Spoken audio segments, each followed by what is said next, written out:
Maar mense dink kerk toe gaan is nie meer so belangrik. Die COVID het mense onbeskryflik lui gemaak. Dit het mense laat by die huis sit, laat hulle nie meer kerk toe kom nie.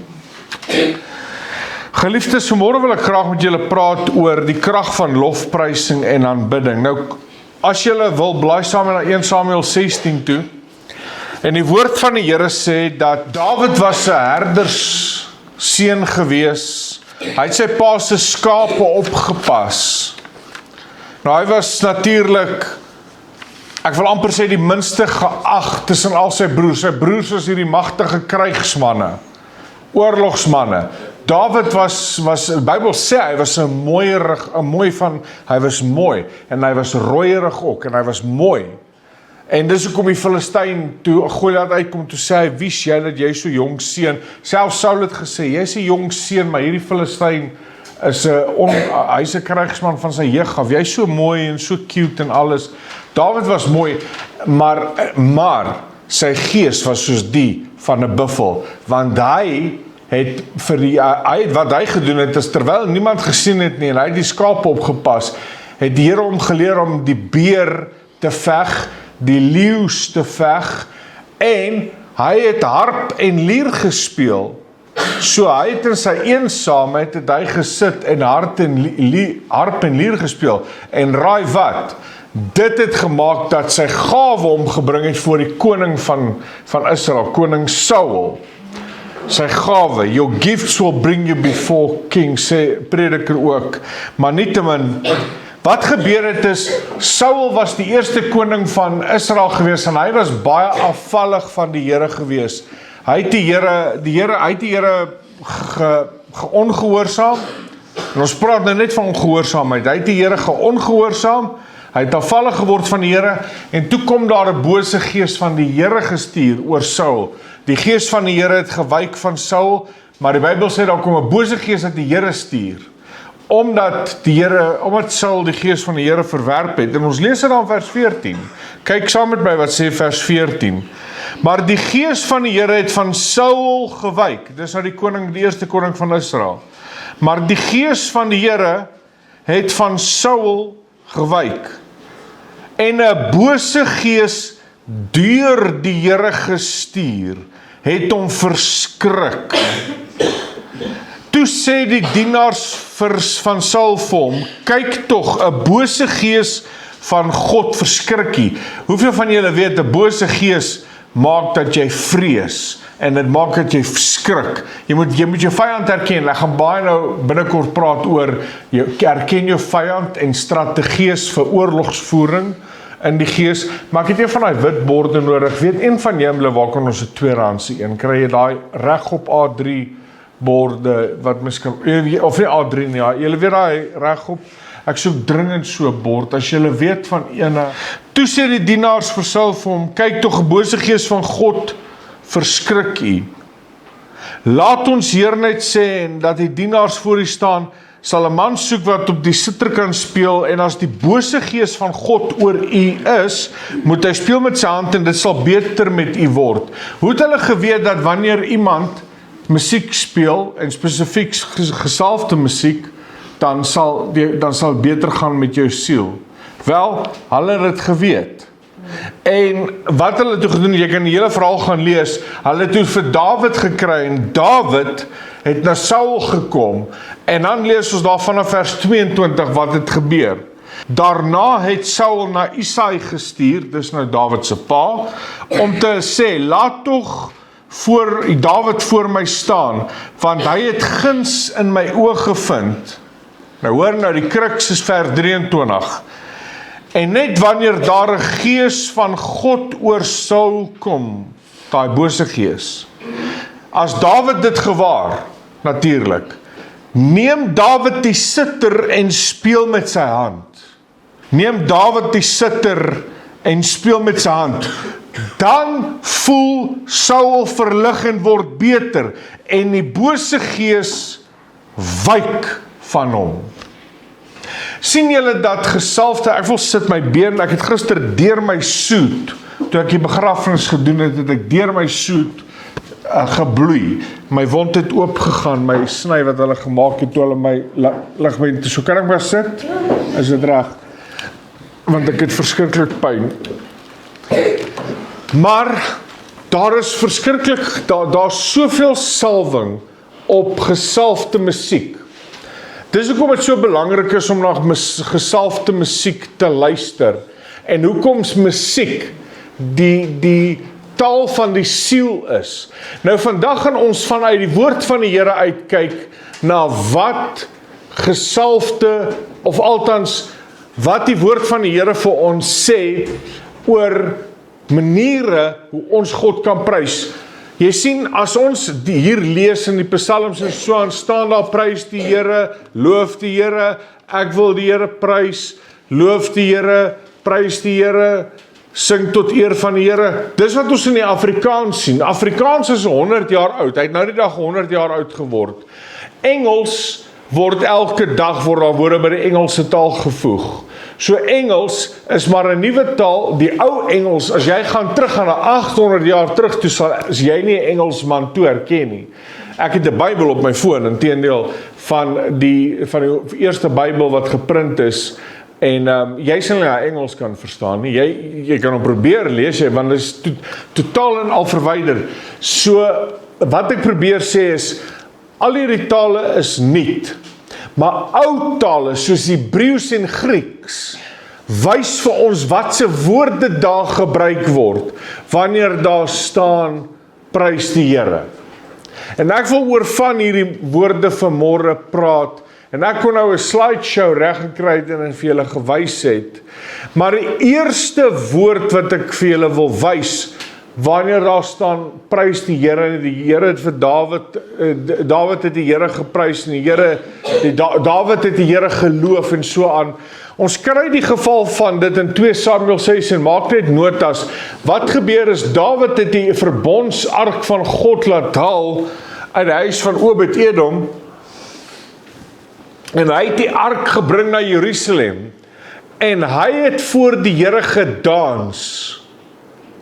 Nou, daai woord dans, ek gaan dit in die Engels lees.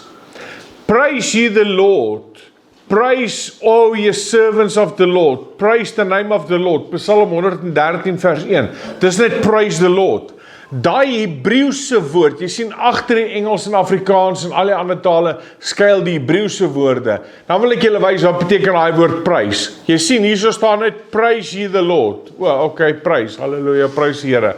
Nee, daai woord prys is die Hebreëse woord hallel. Hallel. Sê 'n bietjie hallel? En ek dink is daar geskryf, daai eerste woord. Daai woord se betekenis beteken to boast, om uitspattig te wees. Ryf. Ek het die eerste keer toe ek dit sien, toe dog ek ryf.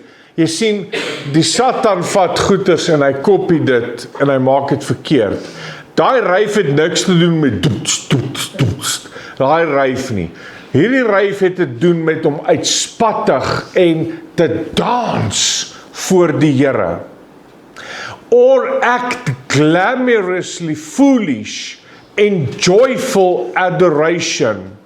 Toe Dawid die ark van God gebring het na die stad van Dawid, het hy sy koninklike kleed afgehaal en hy het gedans en gejuig voor die Here met sy hele hart, siel, verstand en krag, en hy het voor die Here gejubel en voor die Here gedans en gejuig, en toe een van sy vrouens afkyk na hom, hoe hy homself gedra het, dat hy soos 'n gewone diensknegt aangetrek is, dat hy sy mooi pragtige koninklike gewaad afgehaal het om die Here te prys, en hy het met alle mag voor die Here gedans, hy het voor die Here geprys, hy het voor die Here geloof, hy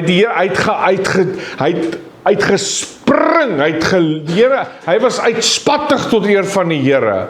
Het sy een vrou gesê, sy het hom verag en gesê, kyk hoe verbehandel die koning van Israel homself voor sy voor sy diensknegte, en toe sy hom aanspreek vir Dawid, toe Dawid met haar teruggepraat, en daai vrou het nooit swanger geword nie, tot die dag van haar dood toe, omdat Dawid gekies het om die Here bo alles te stel, en die Here te loof en te prys. So kan jy sien hierdie beteken to be glamorous, om die Here te loof, om soos Dawid voor die ark van die Here te juig en te loof en te prys en te celebrate, joyful adoration. Actually, die woord beteken foolish, joyful adoration. So, maar in die Engels lees ons net praise ye the Lord. In die meantime, in die Hebreëus is daar diep woorde wat daarmee gepaard gaan. Amen. Die tweede woord waar ek wil praat is Tehillah, en daar is dit die laaste een op die slide, is Tehillah. Nou Tehillah beteken om natuurlik 'n spontaneous song or a hymn of praise originating from the heart. Wie van julle het al so gesit en dan wil jy net die Here loof en prys uit die diepte van jou hart uit, dan raak jy sommer partykeer emosioneel.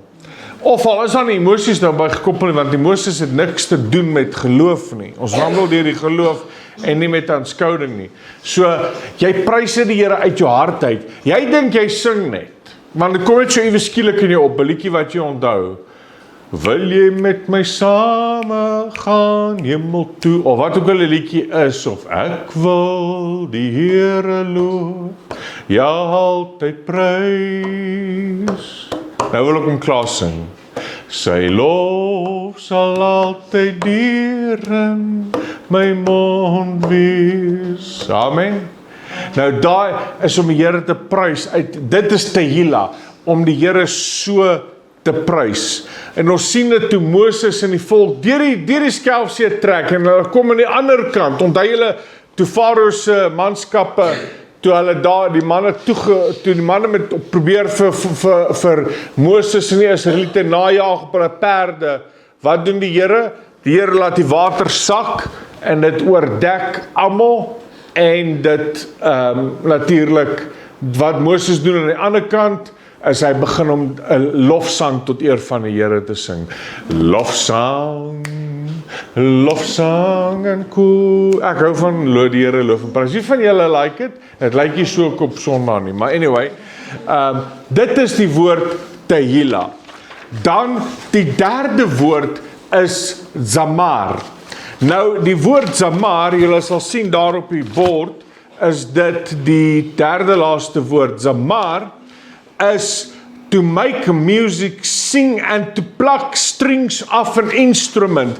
Wat het Dawid hier gedoen toe hy voor Saul gekom het en die bose gees het oor hom vaardig geword, oor Saul vaardig geword. Toe daai bose gees oor hom kom, wat doen hy? Hy pluk op die instrument. Hy speel op die instrument. En toe hy dit doen, toe verwyder dit die bose gees. Zamar beteken praise is harmonious and collectively. So as ons hier saam loof en prys, jy sien, daar sal net staan in Psalm 47 vers 6, sing praises to God, sing praises unto our King, sing praises. In die meantime, daai Hebreëse woord, Zamar, beteken om met snare en instrumente te speel en om met een stem die Here hardop te loof en te prys. Kan jy sien, daar's 'n dieper betekenis agter dit. 'n Baie dieper betekenis agter dit. Dit het te doen met, soos die engele in Openbaring 5 vers 14, waar Johannes dit noem, hy sê, John mentioned that the sound he heard was like harpers playing on the harp. He also did describe the praise of 10,000 times 10,000 and thousands upon 10,000s. Met ander woorde, 100 miljoen. Angels singing in perfect harmony like one voice. Dis hoekom, as ons die Here loof en prys en jy hou jou mond toe, is jy nie besig om die Here te prys nie. Jy is nie, jy staan maar net daar. Jy kan maar net sowel gaan sit. As ons saam sing, maar ek wil nie sing nie, dan die Here, dis 'n opdrag, loof en prys die Here, enter his gates with thanksgiving in your heart, enter his gates with praise. Ons moet die Here loof en as jy net moet nie, ek wil die Here loof en prys. Hoe het die Here Jesus ons geleer om te bid? Wie van julle kan begin om vir my te sê, hoe het die Here Jesus ons geleer om te bid? En as julle bid, moet julle so bid. Abwonde beshmeo, beteken ons Vader, wat in die hemel is. Nith Kodesh, geheilig sy u naam. Wat is dit? Lofprysing en aanbidding. Dit is ons Vader wat in die hemel is. En anyway, daai eerste gedeelte wat ek nou geteer het was Aramees, nie Hebreëus nie. En dit is hoe Jesus sou gebid het. Abunde beshmeo, Nith Kodesh. En dan gaan hier onze Vader aan. Dit het te doen met ons Vader wat in die hemel is. Laat u naam geheilig word. Kan jy hoor dit het te doen met lofprysing en OK.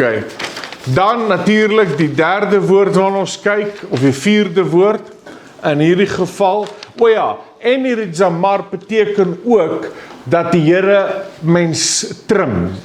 Het jy geweet, wanneer die Here goed van jou wegsny, wat hy nie van hou nie, is dit tot eer en verheerliking van sy naam. Dit is deel van lofprysing en aanbidding. As die Here van jou goed wegvat, en uit jou liggaam en uit jou lewe uitskaaf en snoei, is dit dinge, wat die Here doen, omdat hy lief is vir jou, maar tot eer en verheerliking van sy naam. Jy sien, praise and worship is 'n leefstyl. Amen. Die manier hoe ons die Here loof en prys. Die volgende woord, en is daar op die skerm, dink ek is die tweede woord, laat ek dit gou kyk hier op my notas wat ek het, is die tweede woord wat ons het, is yada. Sê bietjie yada. Sê yad. Weet julle wat beteken yad? Hand. Yad. OK. Yada. Tot vandag in Hebreë, dit is wat beteken yada. OK.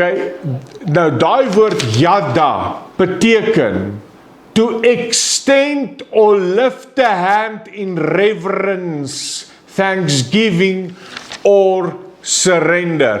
Ons lees so baie in die Ou Testament, in die Psalms en so in die Ou Testament, dat hulle hulle hande opgehef.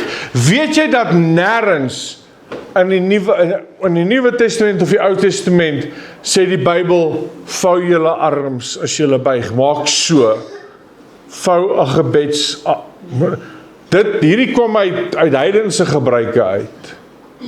Dit het niks te doen met Christendom nie. Wat sê Paulus? En ek wil hê as julle moet saamkom, moet julle heilige hande ophef. Amen. Om so te bid, ek sê nie is verkeerd om so, jy kan seker so bid, maar die Here wil hê ons moet oop wees, ons moet die Here loof en prys. Die Bybel gee die opdrag, Paulus sê, ek wil hê dat as julle op alle plekke saamkom, dat almal van julle hande ophef. Amen. En wat dit beteken is om ons hande op te tel, soos 'n palmboom. Dis hoekom, weet julle hoekom wat was die rede hoekom ek toe hier ingetrek het dat ek palmbome laat plant het hier voor, is om my te herinner aan koningskap, oorwinning van Jesus Christus en aan dat palmbome laat my dink aan om die Here te loof en te prys. Want dit beteken like a palm tree, extended open hands, praising the Lord. Dis die rede hoekom ek die palmbome hier geplant het. Julle dogte oor nie, dis net vir die mooiheid. Ek het van die begin af rede gehad hoekom ek dit hier geplant het. Amen. Nou hier kom die awesome gedeelte. As julle wil, blaai saam my vinnig na die boek van Exodus 17 toe. Is julle in Exodus 17? Genesis, Exodus, OK. Vers 8. Lees daar vanaf vers 8 saam met. Kyk nou die krag van oorwinning of geestelike oorlogsvoering in die naam van die Here. Israel het nou teen die Amalekiete uitgetrek om te veg. Nou luister wat sê die woord van die Here. Daarop het Amalek gekom om teen Israel by Rafidim te veg. En Moses het aan Joshua gesê, kies vir ons manne en trek uit. Veg teen Amalek. Môre, dis nou Moses, hy sê, môre sal ek op die top van die heuwel staan met die staf van God in my hand. En Joshua het gedoen soos Moses aan hom gesê het om te veg teen Amalek. Nou hoor, luister nou. Maar Moses, Aaron en Hur het op die top van die heuwel geklim. Ek dink is net Moses wat daar op gaan klim. Nee, daar was 'n rede hoekom Aaron en Hur opgeklim het. Nou sê die woord van die Here in vers 11, en hierdie gedeelte kan jy highlight as jy wil. En telkens as Moses sy hand ophou, was Israel die sterkste. Maar as hy sy hand laat sak het, was Amalek die sterkste. Maar die hande van Moses het swaar geword. Met ander woorde, Moses het sy hande vir ure op in die lug gehou. Hoe lank hou jy jou hande in die lug op as jy die Here loof en prys? Net loof die Here, prys die Here. Maar die hande van Moses het swaar geword. Daarop het hulle 'n klip geneem en dit onder hom neergelê. Hierdie is ook 'n gedeelte van gebed. Dis hoekom ek soek hy wit bord, wat ons noem intercessory prayer. Het hulle 'n klip geneem en dit onder hom neergelê, dat hy teen dit kon geleun het, dat hy daarop kon gesit het. En nou hoor nou wat doen die twee manne wat saam met hom was. En Aaron en Hur het sy hande ondersteun. So, veronderstel, ek sit vir ure so, ek staan vir ure so, en die Israeliete wen, maar as ek my hande laat sak, dan wen die Amalekiete. So ek hou my hande op, wat is? Yada. Lofprysing en aanbidding, geestelike oorlogsvoering. Onthou wat sê Psalm 144 vers 1. Blessed be the Lord that teach my hands to make war, my fingers to make war. Amen. So sy hande het oorlog gevoer in die gees. Sy hande is op, en die Israeliete wen. En nou is hy moeg, hy's na ure, sy moeg, en hulle skuif hom 'n rots en 'n klip onder, dat hy sit. En wat doen nou Aaron en Hur? Hulle kom druk hulle self hier onder in. Hulle druk hom. Dit is intercessory prayer, wanneer mens mekaar ondersteun in gebed en mens mag vir mekaar bid. En hulle hou sy hande op, en so het die Israeliete gewen. En hoor wat sê, ek gaan weer vers 12 lees. Maar die hande van Moses het swaar geword, daarom het hulle 'n klip geneem en dit onder hom neergelê dat hy daarop kon sit. En Aaron en Hur het sy hande ondersteun. Die een diskant en die ander kant, so hulle by sy hande gestaan. So het hy sy hande dan het sy hande dan vasgebly tot son onder. Vir wie tref hierdie woord? Sien julle ietsie? Hoe prys ons die Here? Dink jy nie, jy moet jouself dalk bestraf en sê, sies vir myself. Want jy kom hierso en jy voel miskien nie iets nie. En nou wil jy nie hande ophef en prys nie. Van wanneer af gaan dit oor gevoelens? Het gaan oor gehoorsaamheid. En Joshua het Amalek en sy volk met die skerpte van die swaard in neerlag toegebring. Amen. Die volgende woord wat ek net vinnig gaan net die volgende vinnig paar noem en dan se klaar, want ek sien die tyd haal my in.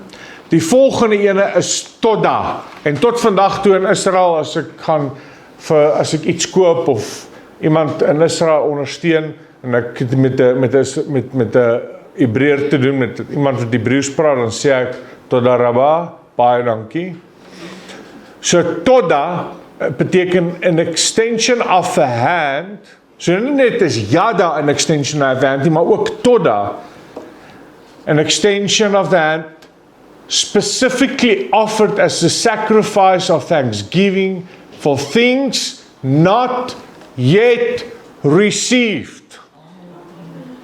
So dit is wanneer ons die Here dankie sê vir iets met ons hande op, al het ons dit nog nie ontvang nie.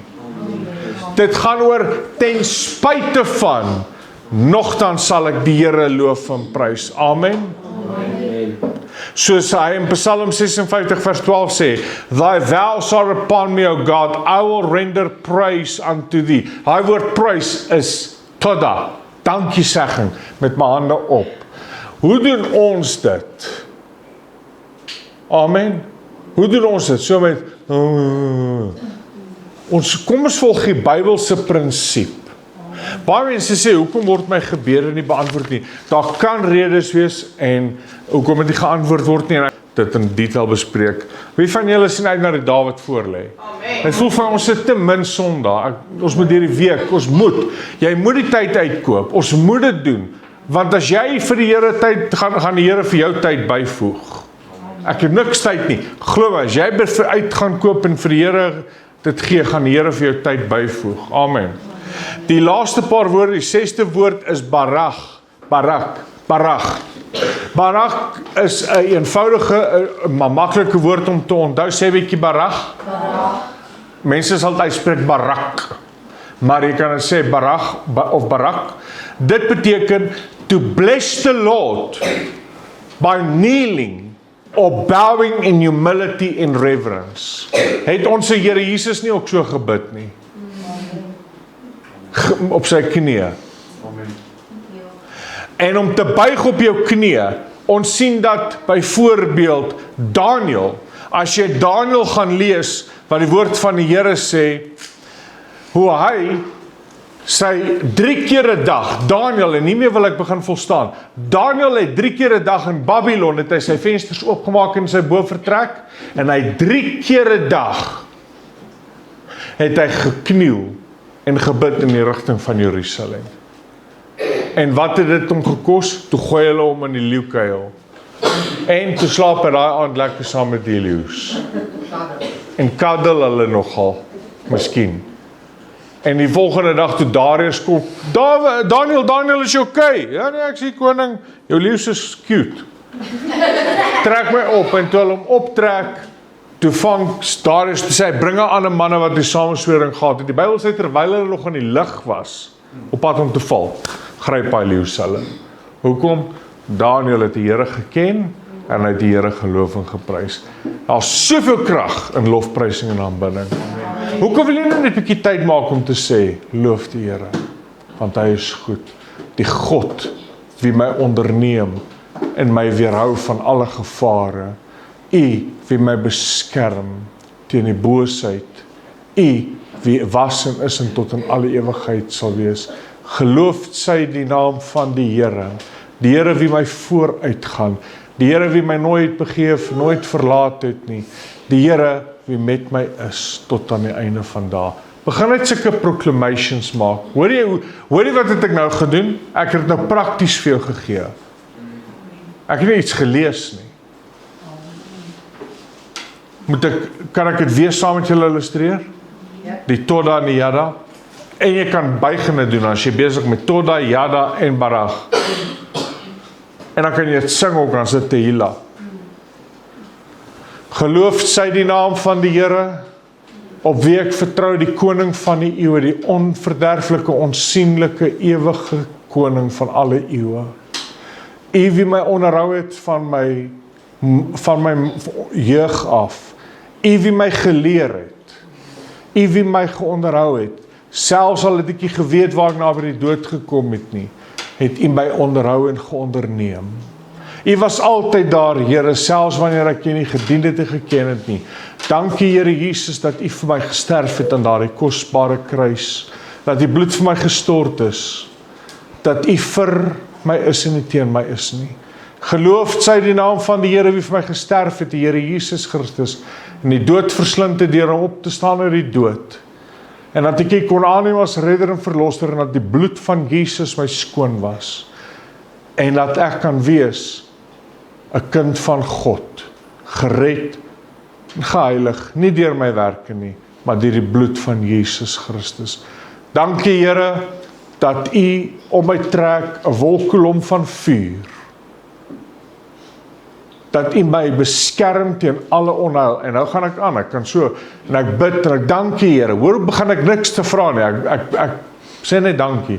Dankie Here, dat U my vrou onderneem, elke tree wat sy gee. Dankie Here, dat U my kinders onderneem. Noem hulle naam, in my geval is nou Joshua en Ruben, en ook Leefie, dat U hulle tree beskerm, elke tree wat hulle gee, U gee die voetgrond, voetsol, waar hulle voetsole neersit, elke tree wat hulle gee U aan hulle grondgebied. Die son sal hulle per dag nie steek nie, U is die skadu aan hulle regterhand.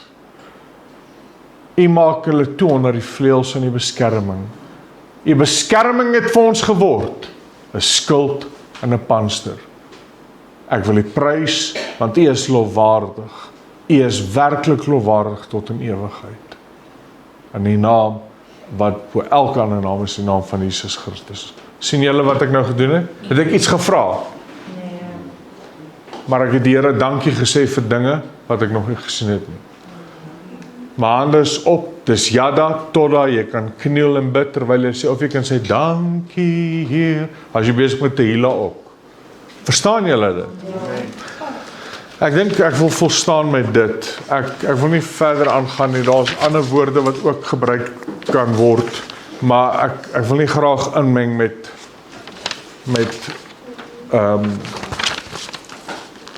ek voel die salwing, wie van julle ervaar die salwing? Die laaste woord is Shabach, en dis op die skerm, en dit beteken om luid, met 'n harde stem, to address in a loud tone, shout, or triumphantly proclaim. Dis wat Shabach beteken. Begin om dit te doen. Amen. Amen. Kom ons prys en loof. Kom ons steek 'n bietjie ons hande uit. Wat gaan jy vir die Here sê? Steek 'n bietjie jou hande na die Here toe. Magtig is U, o God van alle eeue, Skepper. Here, U wie was en is en tot in alle ewigheid sal wees. U verklaar die einde van die begin af, Here. U is buite tyd. Here, U wie die alteenwoordige, alsienende, alwetende God is. Ek wil dankie sê dat ek voor U almag kan kom, buig my hart, Here.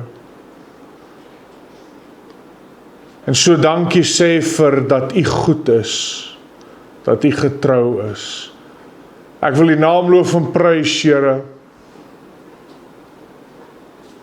want U is waardig. U is so waardig. Soos ek nou net reeds vir die mense gedemonstreer het, en Here, wil ek maar net weer dankie sê vir alles wat U vir ons gedoen het op daardie houtkruis. And I will enter your gates with thanksgiving in my heart. I will enter your gates with praise. That's why I will say, the Lord is good. God is good. God is faithful. God is just. God is with us. God is not against us. You are with me, Lord. Even though I walk through the shadow of the valley of death, You are with me. Here, al gaan ek deur die dal van doodskarwe, U is met ons. U is met my. Geloof sy die naam van die Here wie met my is. U stuur ons nie daardeur nie. U is saam met ons daardeur. In Jesus naam. Dankie Here vir dat U vir ons voorsien vir 'n bord kos elke dag. En dat ons het om ook vir iemand anders te kan gee. U is so goed vir ons en daarom wil ek, Here, terugbring met 'n lofoffer en aanbidding en net sê, dankie Jesus.